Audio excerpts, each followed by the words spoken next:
Karen knew if she encounters a Demogorgon. Stay away from my daughter! I don't think there was a take where I didn't go full out on it. It was kind of incredible to be part of such a pivotal scene.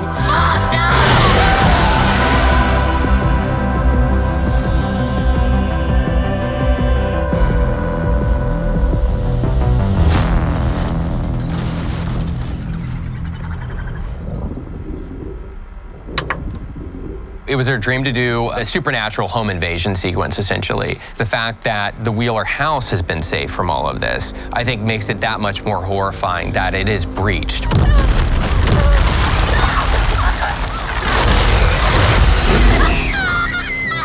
This was one of the most complicated sequences in season 5, but took a lot of planning. The whole sequence was storyboarded and previs because it involved a lot of work from every single department. We had the Wheeler house on stage. It's like one of the few standing sets for Stranger Things that's been up since season 1 in various forms. We needed to use cranes, and so we had to use 3 walls that were removable, and we had to choose which wall needed to go away.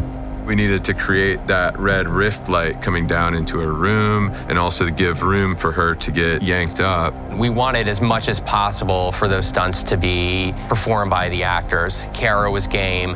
Nell was a total badass. I had like this massive harness on. I was walking like a complete penguin. She was in wires and in a harness a lot this season, and she was such a rock star. Just game for all of it. There's a Demogorgon that's got a hold of her, and there's not a Demogorgon there, so we have to create that look. So there was even a line on her leg to look like she was being pulled. One of the difficulties for me was remembering that I had to keep that leg straight because obviously that's where all my weight is being pulled from. The stunt team were really amazing, and they helped me figure it all out so that I could focus on the performance.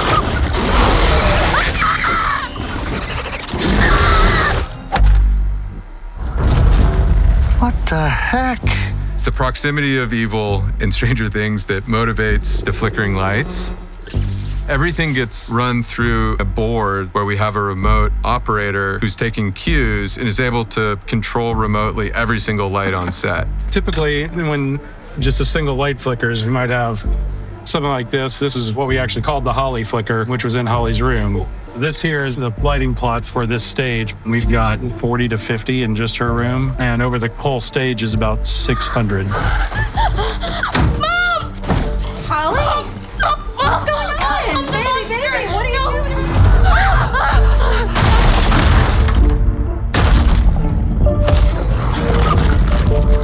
The bottom of the tub was cut off and attached to the bottom of the tank so that 2 people could fit in it. We tested it out to make sure that we liked the lens and that we could line it up. We also needed to basically sync up the cadence. The top edge of the tub is actually the cut line. Both dolly grips for that shot had to work in unison, essentially, to match the other's timing so that there was no speed change. When we dunked this, I made sure that Kara's nightgown wasn't too see-through, so it's double layered because I didn't want it to be too clingy, especially if you're gonna see any stunt pads or protection underneath. With Nell, luckily it's street clothes that can be wet and stay wet. Karen is wearing a wig that has been bleached blonde and that has been permed. Some of the coolest shots were where it was kind of like moving and crossing and covering. Lots of rehearsal time with them prior to and being able to go under the water and hold their breath. We had to put weight belts on them so that they would stay on the bottom and not float up. You would squeeze my hand or I would squeeze your hand, which signaled, you know, it'd go 3, 2, 1, up. We could have held our breath longer. I think we ended up having little competitions. Yeah. I was like just waiting for Cara to squeeze my hand. I was like, I could stay here all day. Karen? Holly! We needed to know exactly where the Demogorgon was at every single moment, so the actors and everyone working on it understood where it was. Jeez! Oh, yeah. We have a fantastic Demogorgon stand-in named JD. We're not doing motion capture or any kind of performance capture with him. He is there so that the other actors and crew can see the Demogorgon is going to be there, they're going to be this big, and this is what they're going to be doing. We definitely go through rehearsals first. We have Ted swinging the golf club, trying to find out exactly where he should hit the kick pad. If you see that orange X on the kick pad right there, that's actually the eye line for Ted. The bros wanted the POV of the Demogorgon, so we had to build roads, platforms in order to get the Steadicam at that height. We also use a Demogorgon head that the VFX team has made to see how it kind of behaves with whatever lighting is set up for the scene. Once I slash Ted, we get the stunt double in there, and he just goes tearing through the wall.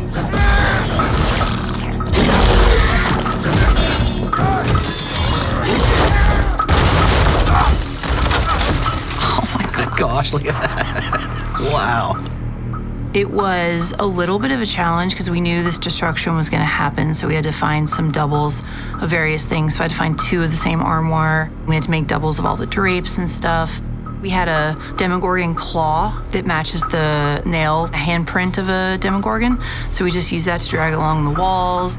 When we were shooting the scene, I came up and I saw the total and complete destruction of Nancy's room and our room and the set. And I was very affected by seeing it.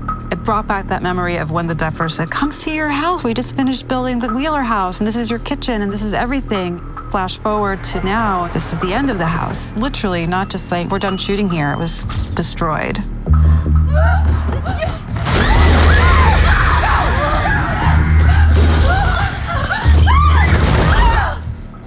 This was a Texas switch, so Kara and Nell were starting the scene up on top of the stairs running down. Kara would duck out to the wall, and the stunt double came running in and took the fall. Alice Ford, who doubled Kara, was a great match for her. She knocked this one out of the park.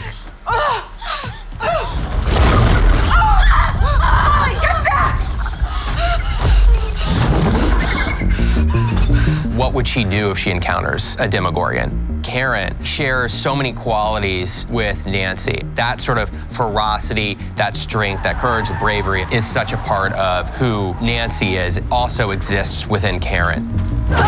Because they're struggling as a family to deal with what's happening with Holly. You're ridiculous. You don't I'm even not know how talking old to you she when is. you're like. We wanted to see Karen slightly intoxicated, and the idea that then, she would then use this wine bottle as a weapon was a fun idea. We worked really closely with Hito to come up with what the Demogorgon would be doing and how Karen could interact with him. We wanted to really make sure it felt like they're both in that room together. We did some with just JD sitting there holding his hand, but she needed something to impact. We wanted to get in there with like a really tight eye line. We used a piece of foam so that she could really lay into it. Kara ended up swinging that wine bottle for almost an hour. I don't think there was a take where I didn't go full out on it. Mom, no! Stay away from my daughter!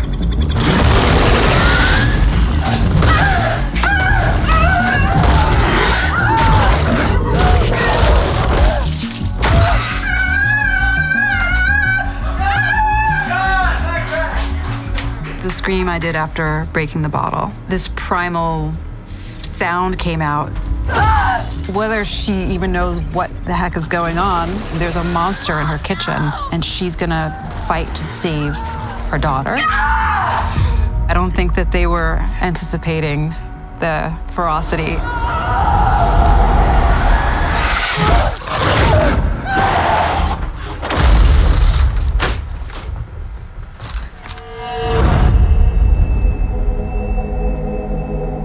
Kara was actually saying, I want you to really hit me. I want you to hit me hard. I was looking at Hito like, should I do this? And Kara's like, yeah, just hit me. So, I go for it. And I'm being a little careful. And she's like, no, harder. I want to feel it. So I'm like, oh, really? Okay. So I go a little harder, and she's not wearing any pads or anything.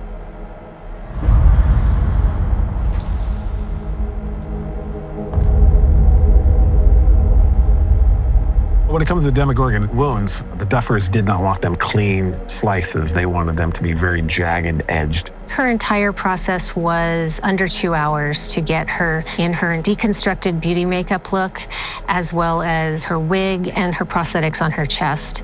Once you start putting blood on a wound, it tends to travel everywhere. It's like constantly pit crewing, making sure that it all looks the same throughout the entire day of shooting. The brutality of what occurs to Karen, we're hoping that it stuns audiences.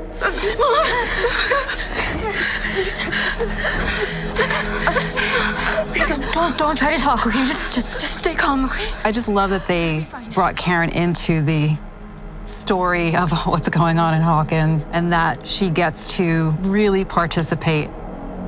It was truly one of my favorite scenes to film ever with you. This was kind of the start of my journey on Stranger Things. It was kind of incredible to be part of such a pivotal scene. We always loved the juxtaposition between the ordinary and the extraordinary. That really has defined the show for so long, and this is sort of the ultimate example of those two things colliding. And I think it shows right away in the season that no one is safe, no place is safe, none of our characters are safe, even the ones that over the years have been shielded from these horrors, well, no more.